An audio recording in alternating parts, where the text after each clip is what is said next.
Dear students, good evening, सत श्री अकाल, सलाम वालेकुम, नमस्ते। कैसे हैं आप सब लोग? उम्मीद करती हूँ सभी बच्चे बहुत ही अच्छे होंगे। तो बच्चों, welcome all of you at Motion online. और मैं हूँ आपकी रसायन विज्ञान की अध्यापिका क्रीना। और कार्बनिक रसायन में हम पढ़ रहे हैं हमारी ऑर्गेनिक केमिस्ट्री का लास्ट चैप्टर, जिसका नाम है केमिस्ट्री इन एवरीडे लाइफ, मतलब दैनिक जीवन में रसायन। ओके, हम इस चैप्टर में इनिशियली 3 लेक्चर्स कर चुके हैं और 3 लेक्चर्स में मैंने आपको कंप्लीटली औषधियों के बारे में ही बताया। तो एक बार क्विकली रिवाइज कर लेते हैं कि हमने पिछले कुछ लेक्चर्स में क्या क्या पढ़ा है। ठीक है, मैंने आपको बोला था कि इस पूरे चैप्टर को, जो हमारी ऑर्गेनिक केमिस्ट्री है, उसको हम 3 सेशंस में पढ़ेंगे। पहले चैप्टर में, पहले लेक्चर्स में हम सिर्फ औषधियों के बारे में बात करेंगे कि औषधियां होती क्या हैं, उनका वर्गीकरण कैसे होता है। ठीक है, तो उन औषधियों की चर्चा और उनके वर्गीकरण की चर्चा हम लेक्चर 1, 2, 3 में कर चुके हैं। तो आपने देखा कि जब हमने लेक्चर 1 स्टार्ट किया था तो हमने देखा कि औषधियां होती क्या हैं। औषधियों का वर्गीकरण 4 तरीके से हमने पढ़ा। ठीक है, अब औषधियों के वर्गीकरण में हमने जो सबसे पहला क्लासिफिकेशन मैंने आपको बताया, मैंने आपको एंटासिड्स के बारे में बताया था कि प्रति अम्लीय क्या होते हैं। सेकेंड, हमने क्लासिफिकेशन एंटीहिस्टामिन्स के बारे में पढ़ा कि प्रतिहिस्टामिन होते क्या हैं। उसके बाद हमने देखा कि ये सारे जो एंजाइम्स होते हैं वो सबस्ट्रेट पे, टारगेट मॉलिक्यूल पे कैसे अटैक करते हैं, मतलब ड्रग का और आपके एंजाइम का इंटरेक्शन कैसे होता है, वो इस चैप्टर का इंपॉर्टेंट पार्ट था। उसके अलावा हमने अपनी चर्चा की कि तंत्रिका प्रभावी वाली औषधियां कौन सी होती है, मतलब जो हमारी तंत्रिकाओं को प्रभाव करें। इसमें हमने एंटी डिप्रेसेंट ड्रग्स के बारे में पढ़ा, ट्रैंक्विलाइजर्स के बारे में पढ़ा। ठीक है, जो हमारे प्रशांतक होते हैं। इसके बारे में मैंने आपको नार्कोटिक और नॉन एडिक्टिव ड्रग्स के बारे में भी बताया कि कौन सी ड्रग्स जो हैं जिनको लेने से हमें क्या होगा। जो नींद की गोलियां होती है, एक नींद की गोलियां होती है और एक ऐसी होती है जो हमारे डिप्रेशन को, हमारे मूड को चेंज करती है। तो वो कैटेगरी भी हमने देखी। ये तीसरी कैटेगरी थी। चौथी और पांचवी कैटेगरी जो मैंने आपको लास्ट लेक्चर में बताई थी वो थी एंटी माइक्रोबियल ड्रग्स और आपकी anti fertility drugs. Anti microbial का मतलब थे आपके जो प्रति सूक्ष्म जैविक औषधियां थी। उसमें भी हमने 3 क्लासिफिकेशन पढ़े। हमने एंटीबायोटिक भी पढ़ा, एंटीसेप्टिक भी पढ़ा, डिसइंफेक्टेंट भी पढ़ा। एंटीबायोटिक मतलब आपकी प्रतिजैवी। ठीक है, उसके भी कुछ उदाहरण हमने देखे। एंटीसेप्टिक का मतलब आपके पूतिरोधी। ठीक है, और डिसइंफेक्टेंट का मतलब आपके विसंक्रमयी। ठीक है, इसके बाद मैंने आपको एंटी फर्टिलिटी ड्रग्स के बारे में बताया जो पॉपुलेशन कंट्रोल में एक इंपॉर्टेंट रोल प्ले करती हैं, जिनको हम बोलते हैं प्रतिजनन क्षमता वाली आपकी औषधियां। तो ये पूरा जो क्लासिफिकेशन था कंप्लीटली औषधियों के बारे में था 3 लेक्चर्स में। ठीक है, अब मैंने आपको बताया औषधि के बाद मैं जो सेकंड टॉपिक पे मूव करूंगी वो होगा भोजन में रसायन, मतलब केमिकल्स इन फूड। फूड में हमारे कौन से केमिकल्स होते हैं। ठीक है, और लास्ट जो है ना, वो हम जो चीजें पढ़ेंगे वो होंगे आपके क्या, वो चीजें होंगी आपकी सोप और डिटर्जेंट, जिसको हम अपरामार्जक बोलते हैं, मार्जक बोलते हैं। उनको हम लास्ट लेक्चर में कंटिन्यू करेंगे और इस चैप्टर को हम एंड करेंगे। और सबसे इंपॉर्टेंट चीज की हमारी ऑर्गेनिक केमिस्ट्री जो है, इस पे पूरा पार्ट कंप्लीट हो जाएगा। Organic chemistry total 7 chapters, 4 chapters बहुत ज्यादा इंपॉर्टेंट है, उनका मार्किंग स्कोर भी बहुत ज्यादा है। 3 चैप्टर्स का स्कोर थोड़ा कम है, लेकिन छोड़ के हमें नहीं जाना है क्योंकि सब कुछ इसमें काफी इजी है। कुछ भी हमें लर्न नहीं करना, सिर्फ चीजों को समझते हुए चलना है। ओके, तो शुरू करें आज का लेक्चर 4, भोजन में रसायन। ठीक है, सुनने में कुछ अजीब सा लग रहा है कि भोजन में रसायन मतलब हमारे खाने में कौन से केमिकल्स हैं। ठीक है, तो नॉर्मली हम जो खाना खाते हैं उनमें तो कोई केमिकल नहीं है, लेकिन भोजन में रसायन, हमारे खाने में केमिस्ट्री कहाँ कहाँ यूज हो रही है। ठीक है, एक जनरल एग्जांपल लेके चलती हूँ मैं। मार्केट से हम सॉस की बोतल खरीदते हैं, केचप। ठीक है, हम जैम की बोतल भी खरीदते हैं। आपने देखा है कि वो जो जैम की बोतल होती है और हमारे केचप की बोतल होती है वो बहुत लंबे टाइम तक चलती है। क्यों चलती है? तो इसका मतलब ये है कि वो अंदर से इतनी सुरक्षित है, उसके ऊपर माइक्रो ऑर्गेनिजम्स, आपके कुछ भी सूक्ष्मजीवी, बैक्टीरिया हो गए, वायरस हो गए, वो एक्ट नहीं कर रहे हैं। तो वो क्यों नहीं कर रहे हैं? क्योंकि उसके अंदर कोई ना कोई केमिकल मिला हुआ है। तो हमारे खाने में भी, खाने की चीजों में भी केमिकल किसी ना किसी रूप में होते हैं, लेकिन वो केमिकल क्या करते हैं, वो रसायन आपके क्या काम करते हैं, वो आपके उस खाने को प्रिजर्व करने का काम करते हैं। तो जब हम फूड में केमिकल्स की बात करते हैं तो केमिकल इन फूड में हम बहुत सारी कैटेगरीज पढ़ते हैं कि कुछ जो हमारे फायदे के लिए होते हैं और कुछ ऐसे होते हैं जो हमारे फायदे के लिए नहीं होते। तो स्पेशली जो केमिकल इन फूड है, इसमें जब हम बात करेंगे तो इसमें हम मधुरकों की बात करेंगे। ठीक है, हम मधुरकों की बात करेंगे। कुछ कृत्रिम मधुरक होंगे, कुछ आपके एंटीऑक्सीकारक होंगे, जो आपको प्रतिऑक्सीकारक होंगे, जो फूड को प्रिजर्व करने का काम करेंगे। ठीक है, तो केमिकल्स एंड फूड बहुत ही छोटा सा, बहुत ही अच्छा सा टॉपिक है हमारे चैप्टर का। तो स्टार्टिंग विथ भोजन में रसायन। अब भोजन में रसायन, केमिकल्स इन फूड। ठीक है, अब बच्चों केमिकल इन फूड्स में सबसे पहले आप देखते हो कि हमारे भोजन में जहां रसायन है, जहां भोजन में हमारे केमिकल है, सबसे पहले वो होते हैं प्रिजर्वेटिव्स के फॉर्म में। प्रिजर्वेटिव्स होते हैं जो हमारे खाने में सुरक्षा प्रदान करते हैं। ठीक है, कुछ ऐसे होते हैं जो होते हैं आपके एंटीऑक्सीडेंट्स के रूप में। अभी मैं आपको बताऊंगी डिटेल में ये सब क्या होता है। कुछ कैसे होते हैं, कुछ होते हैं आपके एंटीऑक्सीडेंट्स के रूप में।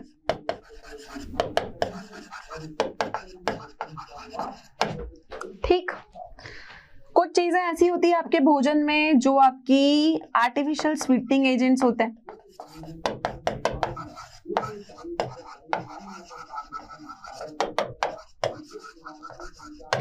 ठीक है, अब ये जितनी भी चीजें मैं आपको बता रही हूं, इनकी क्या उपयोगिता है फूड में। देखो, ये सिर्फ दो ही काम करती हैं। ठीक है, दो ही काम है इन केमिकल्स का।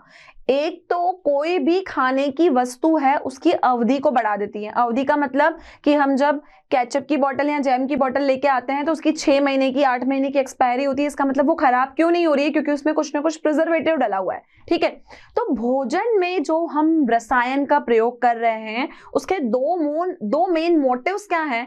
पहला उद्देश्य तो है कि खाने की वस्तु की अवधि बढ़ जाए। क्या बढ़ जाए, जो भी आप खाने की वस्तु प्रयोग में ले रहे हो ना, उसकी अवधि को बढ़ाना, उसकी एक्सपायरी डेट बढ़ जाए। और दूसरी चीज क्या है, दूसरी चीज है कि उसमें स्वाद को बढ़ाना। क्या हो जाए, उसका स्वाद बढ़ जाए। तो आप देखोगे कि हम जितनी भी केमिकल्स फूड में यूज कर रहे हैं उनका सिर्फ दो ही मेन मोटिव्स हैं। और वो दो मेन मोटिव्स क्या हैं। पहला मोटिव खाने की वस्तु की अवधि को बढ़ाना, उसकी एक्सपायरी डेट को बढ़ा देना, उसको प्रिजर्व करके रखना। और दूसरा, जो भी हम चीजें खा रहे हैं उसमें स्वाद को दुगना कर देना। ठीक है, टेस्ट को ज्यादा बढ़ा देना। सिर्फ ये दो मेन मोटिव होते हैं फूड में केमिकल्स को यूज करने के लिए। ठीक है, तो अब देखते हैं कि हमारे फूड में जो केमिकल्स हैं उनको हम किस किस प्रकार से प्रयोग में लेते हैं। खाद्य पदार्थों में मिलाए जाने वाले खाद्य योजकों के प्रमुख वर्ग निम्नलिखित हैं। ठीक है, अब जितनी भी खाने की चीजें होती हैं उनमें हम केमिकल्स इन रूपों में मिलाते हैं। पहला देखो, पहला है खाद्य रंजक। ठीक है, दूसरा है सुरुचिक एवं मधुरक, जिसको मैंने बोला कि टेस्ट बढ़ाने के लिए हम आर्टिफिशियल स्वीटनर्स डालते हैं। वसा इमल्सी कारक तथा स्थायी कारक। वसा इमल्सी कारक का मतलब होता है कि जो फेट को इमल्सिफिकेशन करें, कोई भी चीज आपकी है उसको स्थायी बनाएं, उसको कुछ टाइम तक स्टेबल रखें। तो वसा इमल्सी कारक तथा स्थायी कारक कौन होते हैं, ये होते हैं आपके फेट इमल्सिफायर्स एंड स्टेबलाइजर्स।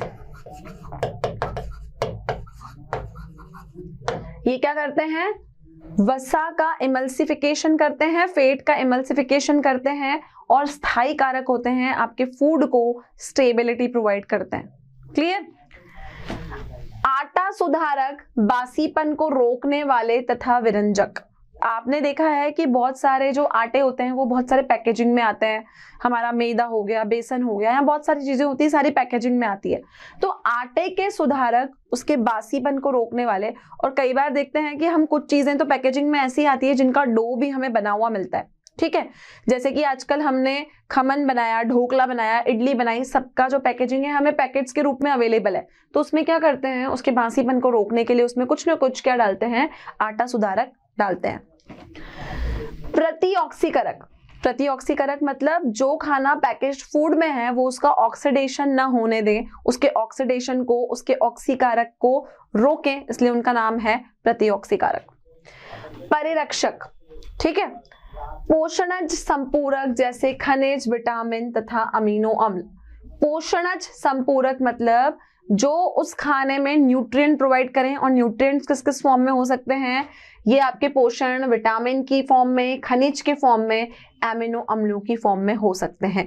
तो इन रूपों में आप देख सकते हो कि ये सारे योज्य हम खाद्य पदार्थों में मिलाते हैं। आखिरी वाली कैटेगरी, ठीक है, कौन सी आखिरी वाली? आखिरी वाली कैटेगरी है आपकी पोषणज संपूरक जैसे खनिज, विटामिन तथा अमीनो अम्ल। इनके अलावा जो मैंने ऊपर जितनी भी आपको मेंशन की है ना, ये किसी काम की नहीं है। काम की नहीं है मतलब कैसे है कि ये आपकी बॉडी में कोई विटामिन, प्रोटीन, कोई एनर्जी नहीं दे रही है। सिर्फ प्रोटीन, विटामिन और न्यूट्रिएंट कौन देगा? ये लास्ट वाला, अगर आप इसमें पोषणज संपूरक डालोगे। तो इनके अलावा जो भी आपने ऊपर पढ़ा, जो भी आपने सारी चीजें देखी, वो हमारे फूड में सिर्फ क्या है? वो हमारे फूड में सिर्फ केमिकल्स हैं। क्लियर? अब जब हम भोजन में रसायन की बात करते हैं तो हम सबसे पहले बात करते हैं कृत्रिम मधुरकों की, ठीक है, कि कृत्रिम मधुरक क्या होते हैं। अब बच्चों आपने देखा है कि हम एक शुगर की बात करते हैं, मैंने आपसे बायोमोलिक्यूल चैप्टर में भी इस मधुरक की बात की थी, और उस शुगर को हम कहते हैं सुक्रोज। क्या कहते हैं?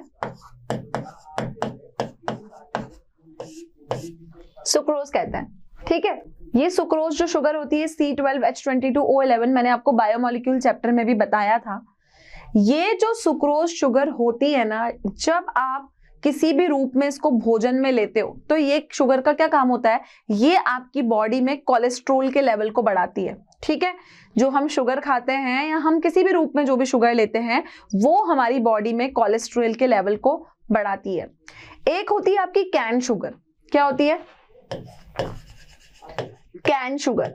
कैन शुगर समझते हो? जो आपकी गन्ने से मिलने वाली आपकी शर्करा होती है, ठीक है। अब एक आर्टिफिशियल शुगर भी होती है जिसको आजकल हम प्रयोग में लेते हैं किसी भी खाने में मिठास को बढ़ाने के लिए, इसको हम बोलते हैं सैकरीन। क्या बोलते हैं? हम बोलते हैं इसको सैकरीन। अब ये सुक्रोज, कैन शुगर और सैकरीन, ये सब क्या हैं? ये सब आपके कृत्रिम मधुरक हैं। कृत्रिम मधुरक में मैं आपको अभी कुछ और उदाहरण भी बताऊंगी, जैसे कि एक हो गया आपका एस्पार्टम, एक हो गया आपका एलिटम, एक आपका जो होता है वो बेंजीन का एक ट्रायोल होता है, उसके बारे में भी मैं आपको बताऊंगी। ये सारे आपकी कृत्रिम मधुरक हैं। तो मधुरक का मतलब क्या होता है? कृत्रिम का मतलब तो हो गए आर्टिफिशियल, और मधुरक का क्या मतलब हुआ? जो स्वीटनर का काम करे। तो कृत्रिम मधुरकों को हम कहते हैं आर्टिफिशियल स्वीटनर्स।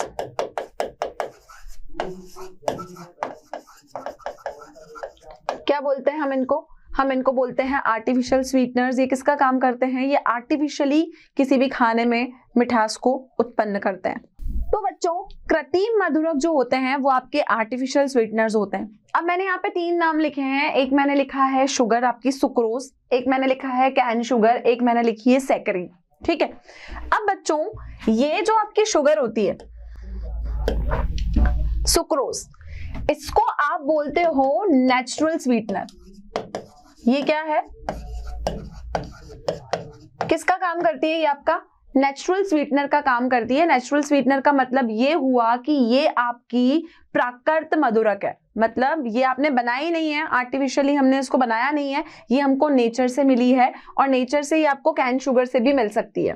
तो सुक्रोज जो है वो नेचुरल स्वीटनर है। नेचुरल स्वीटनर को मैं बोलूंगी प्राकृत मधुरक। ठीक है। अब ये जो बच्चों नेचुरल शुगर होती है, इसका काम क्या है? ये नेचुरल शुगर हमारी बॉडी में जब हम इसको किसी ना किसी रूप में खाते हैं तो हमारे शरीर में कैलोरीज को बढ़ाती है। नेचुरल शुगर का क्या काम है? यह हमारे शरीर में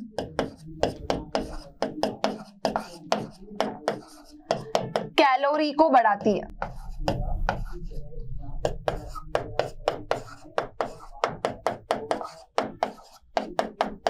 तो अगर ये हमारे शरीर में कैलोरीज को बढ़ा रही है तो इसको कम करने के लिए हम क्या करते हैं? इस प्राकृत मधुरक को, नेचुरल शुगर को कंज्यूम नहीं करते। तो इसको अगर कंज्यूम हम नहीं करते तो इसकी खोज के लिए क्या हुआ? एक नई शुगर बनाई गई जिसको हम सेक्रीन के नाम से जानते हैं। अगर मैं इसका केमिकल नाम बोलूं तो इस सेक्रीन का जो केमिकल नाम होता है, इसका नाम होता है ऑर्थोबेंजीन सल्फोनेमाइड।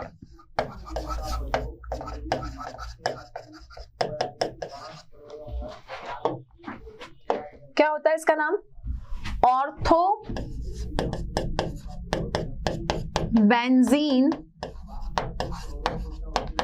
सल्फोनेमाइड। क्लियर? ये आपकी सेक्रीन होती है। अब इस सेक्रीन का जो डिस्कवरी थी या इस सेक्रीन की जो रिसर्च की गई वो क्यों की गई? क्योंकि आप देखोगे कि कई लोगों को ये लगा कि जो हमारी प्राकृत मधुरक है वो क्या कर रही है? हमारी बॉडी में कैलोरीज को बढ़ा रही है। तो अगर बॉडी में प्राकृत मधुरक की वजह से कैलोरीज बढ़ी तो आर्टिफिशियल स्वीटनर्स इसलिए बनाए गए ताकि जो मधुमेह के रोगी हैं, क्योंकि आपको पता है कि जो डायबिटिक होते हैं, ठीक है, उनकी बॉडी में उनको कंट्रोलेबल शुगर चाहिए होती है, उनको कैलोरीज को कंट्रोल करना पड़ता है। तो जो डायबिटीज के पेशेंट्स हैं, जो मधुमेह के रोगी हैं, उनके शरीर में कैलोरी नियंत्रण के लिए आर्टिफिशियल स्वीटनर्स की खोज की गई। और 1879 के बाद ये वाली जो आपकी शुगर है सेक्रीन, इसका जो यूज है, इसका जो प्रयोग है वो बहुतायत होने लगा। अब बच्चों, जो आपकी कैन शुगर होती है ना, उस कैन शुगर से ये जो आपकी सेक्रीन है ये लगभग आपकी 550 गुना मीठी होती है। अगर मैं बात करूं कैन शुगर और सेक्रीन का कंपैरिजन करूं, सेक्रीन जो कि होती है आपकी ऑर्थोबेंजीन सल्फोनेमाइड, इस सेक्रीन से ये कैन शुगर से 550 गुना मीठी होती है। तो हम यहाँ पे एक नोट डाल के लिखेंगे, सेक्रीन कैन शुगर से 550 गुना मीठी होती है। ठीक है, तो कुल मिला के हमारी बॉडी में कैलोरीज को नियंत्रण करने के लिए आर्टिफिशियल स्वीटनर्स बनाए गए। और आपको पता है कि जो नेचुरल शुगर सुक्रोज होती है वो आपकी प्राकृत मधुरक है, लेकिन ये क्या करती है? कैलोरीज को बढ़ाने का काम करती है। लेकिन जो डायबिटिक मधुमेह के पेशेंट्स होते हैं उनकी बॉडी में उनको कैलोरी को नियंत्रण रखना पड़ता है, शुगर को नॉर्मल रखना पड़ता है। तो उसके लिए क्या बनाए गए? आर्टिफिशियल स्वीटनिंग एजेंट्स बनाए गए।